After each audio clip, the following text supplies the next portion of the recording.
All right, welcome everybody. Let's start with the blessing for study. I'm going to share my screen here, and I would love to invite you to say this blessing together with me.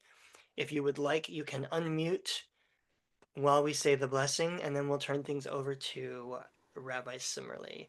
Please join me. Baruch atah Baruch Adonai, atah Adonai, Eloheinu melech Eloheinu haolam, melech asher haolam, kidshanu asher b'mitzvotav v'tzivanu la'asok divrei Torah.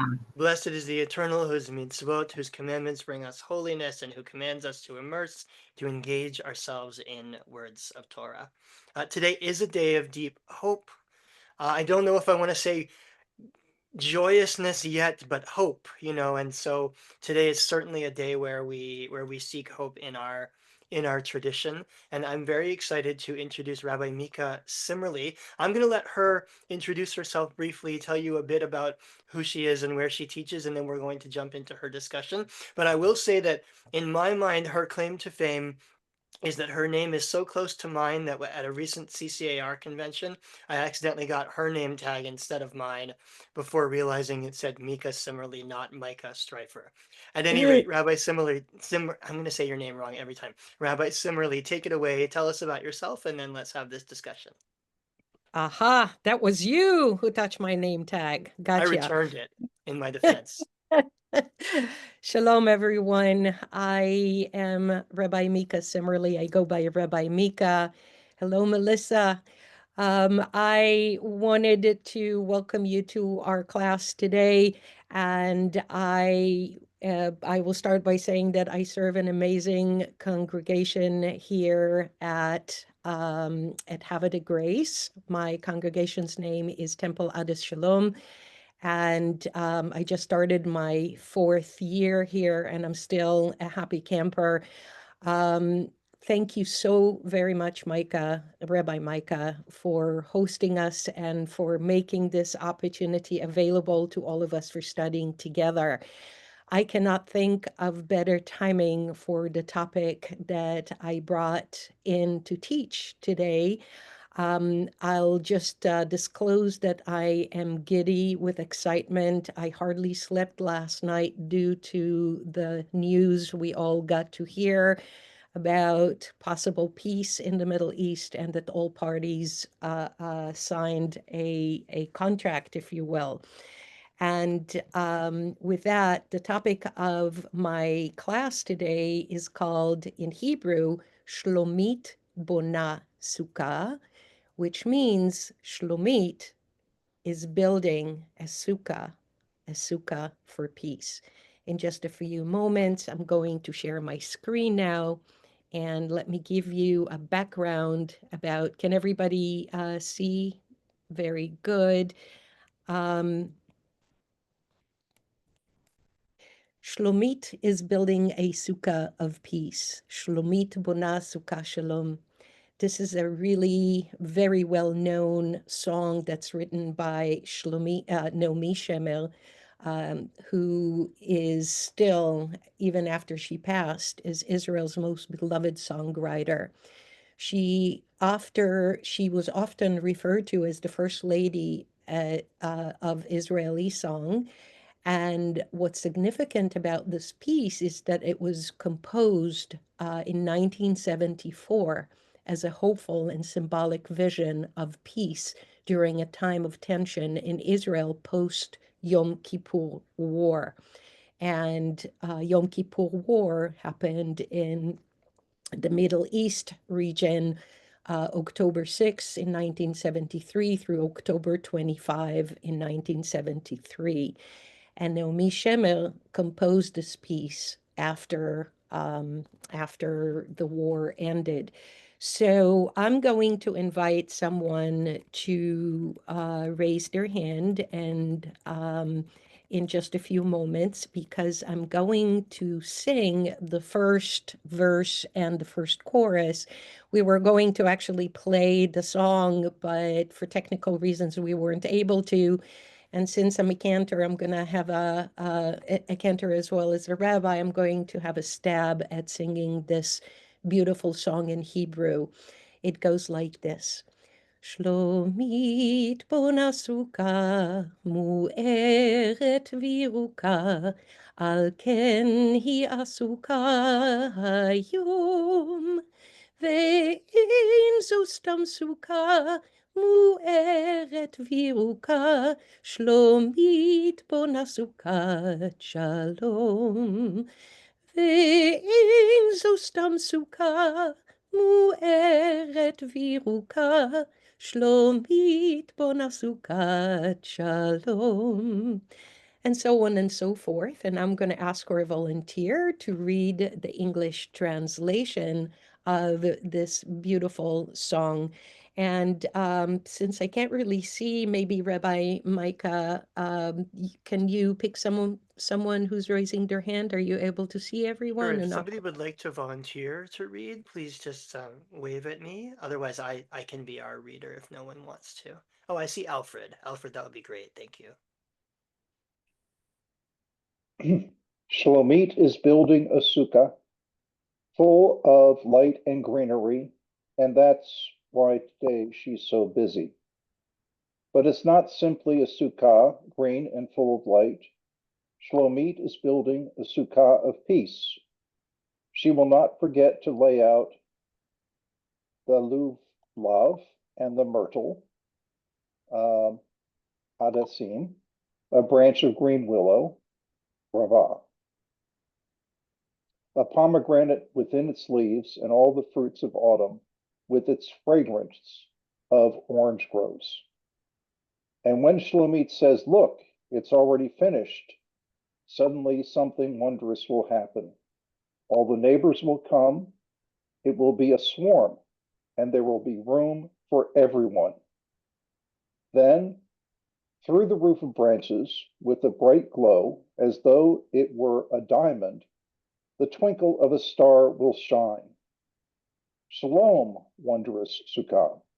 How fine and how pleasing it is that Shlomit built a Sukkah of peace. Thank you so much, Alfred. Thank you. I am going to, right now, let me see if I can continue. Give me 1 second here. There it is. I'm sorry. I don't know where there it is. There it is. Again, I'm not a big techie, and I do apologize if I make any errors here. I will say this. Again, I cannot think of a better day and a better time to teach about a Sukkah of peace. It's as if our yearnings and our dreams have come true with the possibility of peace in the Middle East. The song, it uses an imagery of a young girl. Her name is Shlomit, and Shlomit shares the same root as the word shalom. It's a feminine version of the name Shalom or Shalom, as we say in spoken Hebrew.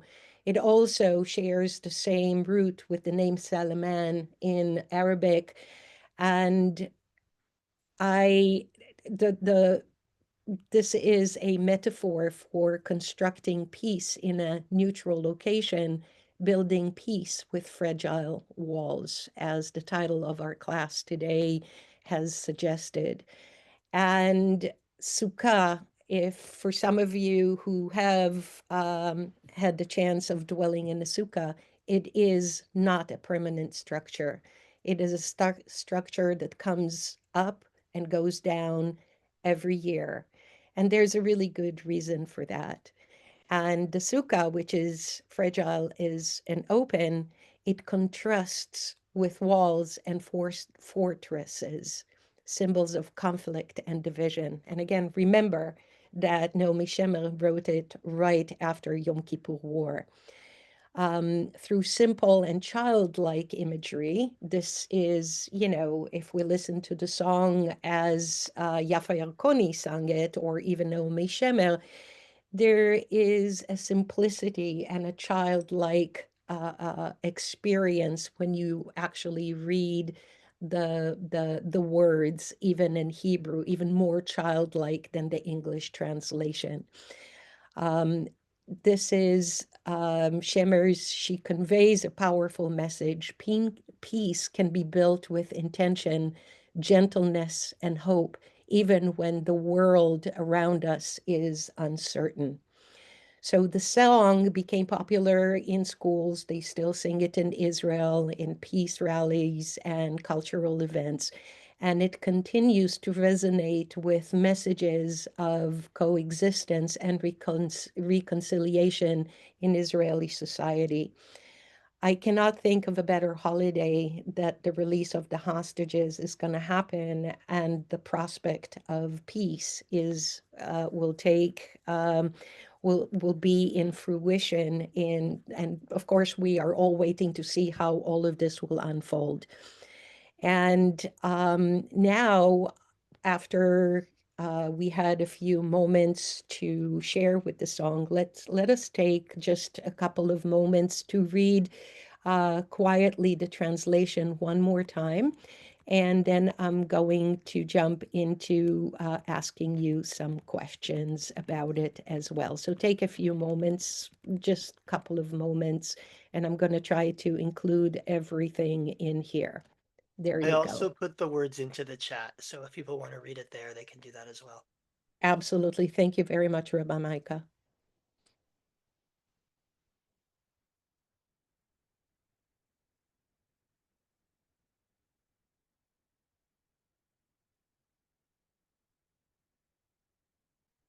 Very good. I'm aware it's 12, almost 12:15, and I'd like to move on with our discussion. I'm going to stop sharing so I can see everybody's Shana Punims. Very good. All right. So here are some leading questions that I'm going to ask you about this beautiful childlike song. What words or images come to mind when you think of a sukkah? And by the way, before I open the floor for you to raise your hand so we can call you to answer, I placed my email address in the chat. So whoever would like to have a copy of today's lecture, in addition to the recording that is available, please send me an email and I'll be happy to send you the document. I wanted to say it now so I don't forget towards the end of our session together. So again, what words or images come to mind when you think of a sukkah? No right or wrong answers. Anyone?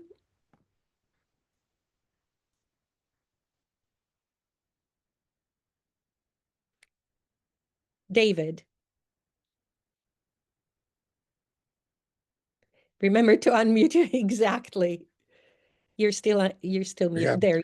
Yeah, I couldn't get the bar to come back. Thank you, Rabbi.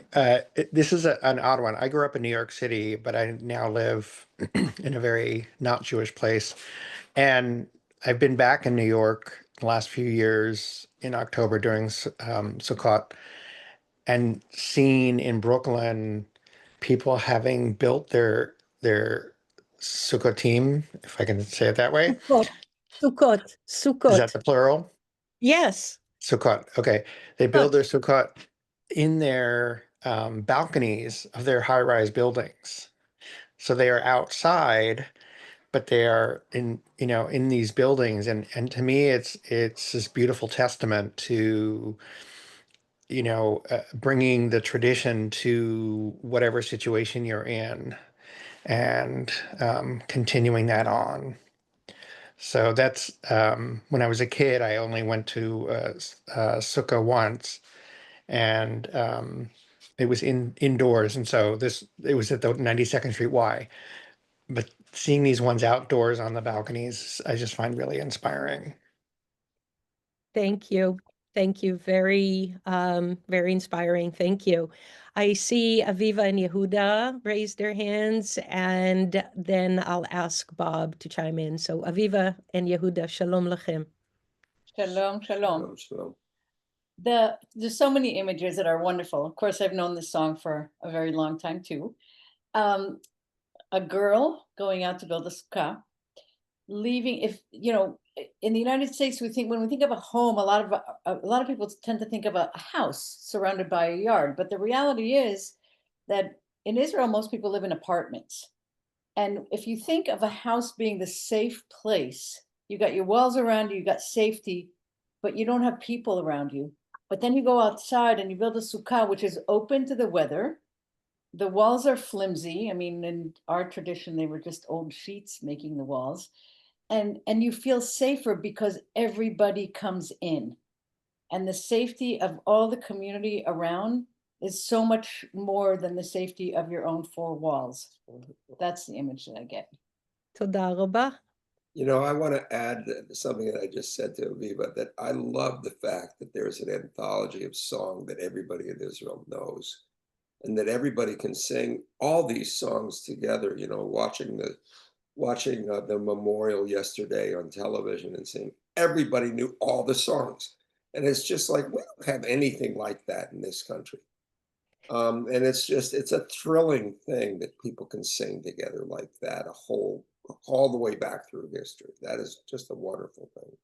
And Yehuda, I will just add to that even though the song is relatively old, it was written in 1974. And I'm sorry, I'm 60 years old, so I'm very comfortable saying it's an older song. Still, the younger generation of today's Israel still sings that song, just to show you how important it is in the hearts of Israelis. And now I see Bob and then Rabbi Meeka. Yeah, from that poem, I really get a sense of like journeying, you know, traveling through life, and that the sun and the stars are guiding us, and we see them through the roof. Yes, yes, beautifully said. Thank you, Rabbi Meeka. Yeah, there's a couple things from the chat I wanted to share, and then I had a thought to share as well. There's some neat imagery when you asked what words come to mind for a sukkah.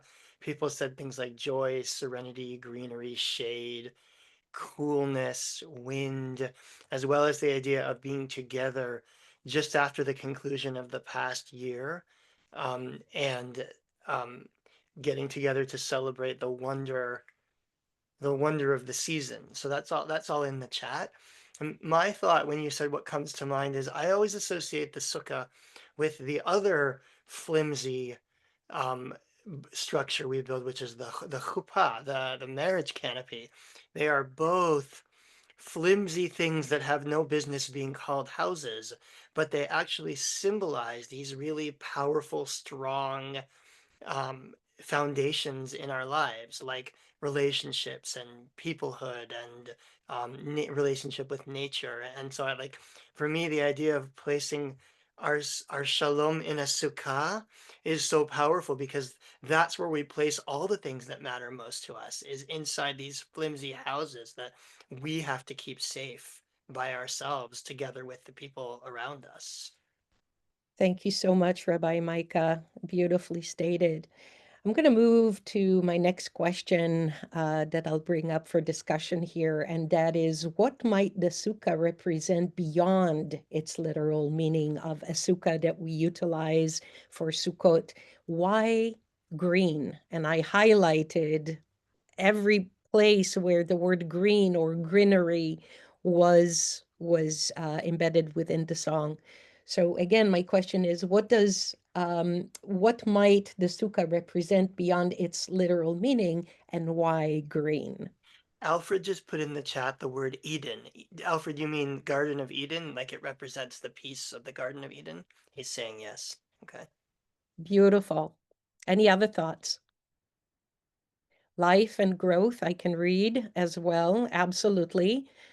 When else do we emphasize green and a lot of green during a different holiday? And I'll give you a hint. You can find them on the Seder plate. True. Passover. And springtime, St. Patrick's Day. I love that. Thank you. Springtime, the holiday of Passover, which represents what? Green, rebirth, and freedom.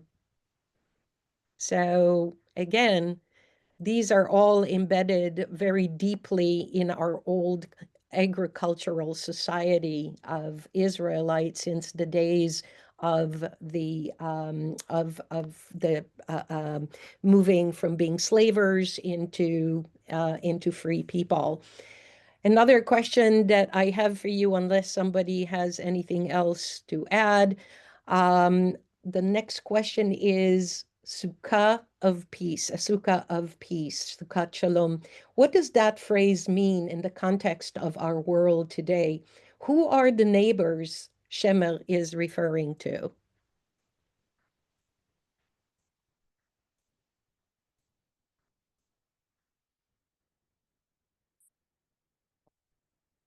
Anyone? Let me repeat that question, and then I'll give you one thing to think about. So what does the phrase mean, Sukkah of peace, in the context of our world today?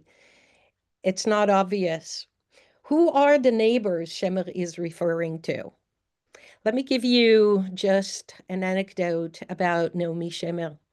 Naomi Shemer, with this very innocent song and yearning for peace, Naomi Shemer was known as very, very right-wing Israeli individual. She was, I don't want to say extreme because I don't like to utilize that language, but she was very Zionistic, very, very in favor of all of Israel and never give away any of the parts of the land of Israel. And here she comes with all of that, which is known to all Israelis, and she comes out with a song about peace. What does it tell you about Israelis in general? And I see Aviva and Yehuda. Well, far be it from me to pretend I know what other people think, but the image, first of all, in our biblical language, you can read things one way or they're complete opposite to justify a pre-existing notion. The Beautiful. idea of a sukkah being open and all who come in, your neighbors are who is next to you. They are not the people you choose. They're not anything except who is physically next to you. And there are lots of words for neighbors in Hebrew, but the point is that it's who is near you is who you have to be peaceful with, and you don't always choose who those are. So by extending that Sukkah Shalom, it's for, as we're instructed to not always think of ourselves, but there are people always among us who we may not have chosen, who may not have chosen to be among us, but they are under the same Sukkah. For example, yesterday, we invited a couple over that we met in Texas a couple of years ago. And they brought two people that we had never met before. I was even taken aback that there were two more people. And we fed them a big meal, and it's just because that's what we do in a sukkah. And obviously, the people that Naomi Shemer was writing about, and this will be my last words because we're coming to an ending of our session today. The people that Naomi Shemer was referring to specifically, I believe, are the people that we're about to have an all-encompassing peace. This is a great yearning, a great prayer to end our session today. And Rabbi Meeka has the last few words to share. Oh, I was going to ask you a question, but it's probably not a fair Please. question with 3 minutes left, which was, does this indicate, I don't know much about Naomi Shemer and her political views, but did this indicate a change in her political views? Was she shifting toward the peace camp, or was she somehow maintaining a hope in greater Israel and, while hoping that there could be peace with the neighbors as well? I cannot speak for Naomi Shemer, but I can tell you that even that most Israelis are always both. On one hand, wanting peace, always praying for peace, while at the same time wanting Israel to be in existence. There's no hard, I don't know what Naomi Shemer turned out to be, but I can tell you that most Israelis are in the same frame of mind. Some Israelis are leaning a little bit more towards the right. Some Israelis are leaning more towards the left. But everybody wants peace with our neighbors.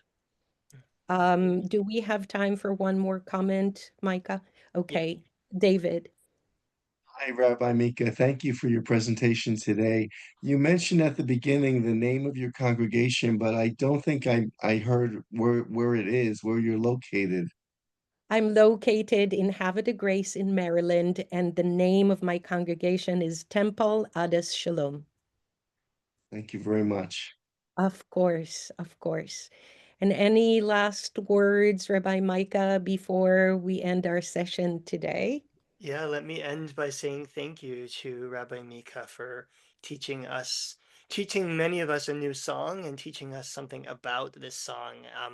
The biblical and liturgical imagery in it is really beautiful. And I noticed as well that it uses the language of the Hashkivenu prayer, which asks God to lay us down in peace and raise us up to life, right? That says that we ask God to build a Sukkah Shalom Aleinu, build a Sukkah of peace over all us. And that's where the imagery of Sukkah Shalom actually comes from. I also noticed that the second to last line of the song says, Ma tov umanaim, how good and how pleasant, which is a song that many of us know as well, even though we might not have recognized it in exactly this context. So there's such a deep Jewish yearning for hope and peace. I think that's conveyed through this. And I know we planned this months in advance, but I just can't imagine a better text for us to have studied today. So thank you to Rabbi Meeka. Thank you as well to all of you. And I'm hopeful that we are moving towards something like a Sukkot Shalom, maybe a fragile walled peace that will encompass all the people that live in the land that we and many people consider to be special. So I wish you all a Chag Sameach, a happy Sukkot. Rabbi Meeka, any last words? I just wanted to say amen, amen, and amen. And thank you all. I can see all the hearts that are flowing here. I love you guys. Thank you so much. Chag Sameach. Have a wonderful holiday. We'll meet next week with Rabbi Micah Lapidus. This is the week of Mikas and Micahs. Next week, Rabbi Micah Lapidus. Have a really good Simchat Torah, everybody, and we'll see you next week. Take care. Shalom, Chag shalom. Sameach. Chag Sameach.